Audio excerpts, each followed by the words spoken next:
There is a lot of debate as to whether the Islamic finance industry should have Sharia compliant products or Sharia based products only. Firstly, we have to understand what is a Sharia based product and what is a Sharia compliant product.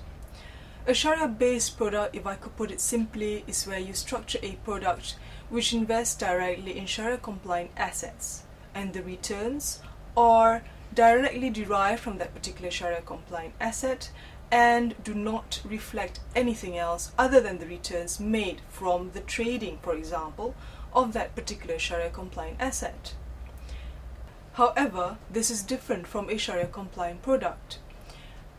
A Sharia compliant product is one that has been structured in compliance with the rules of Sharia, and yes, it does invest in underlying Sharia compliant assets. However, the returns offered of that particular product, say if it was a structured product, would be the returns similar to a conventional instrument. Say for example, an offering of a structured note which gives the return similar to the returns of the HFRX.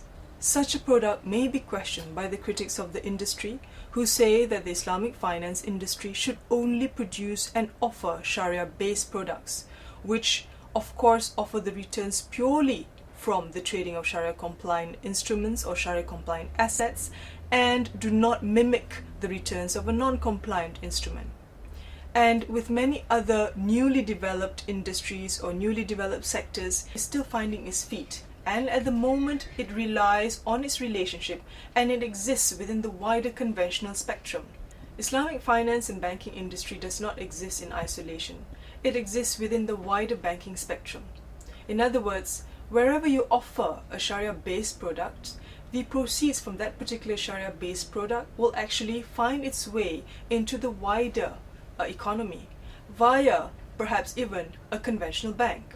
This is because Islamic banks cannot exist on their own. They also have to form relationships with conventional banks. Of course, these relationships are Sharia compliant relationships, and any trade between these two entities or institutions are with compliance to Sharia. However, that does not stop the proceeds from a Sharia-based product from ending up in a conventional bank.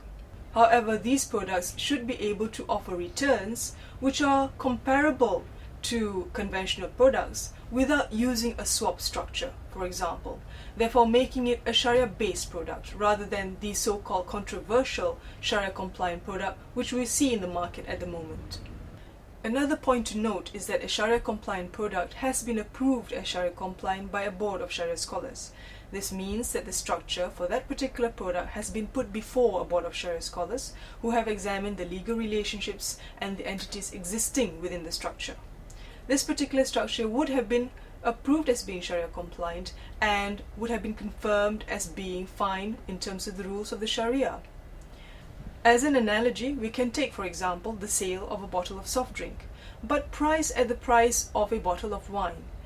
Again, the question is there anything wrong with this particular trade? The answer is no. It is for the sale of a compliant asset, a bottle of a soft drink, but it is priced at the price of alcohol. Now, although this is not ideal and gives rise to controversies, we must still look at the structure itself, and the structure is compliant with Sharia and there is nothing prohibitive within it.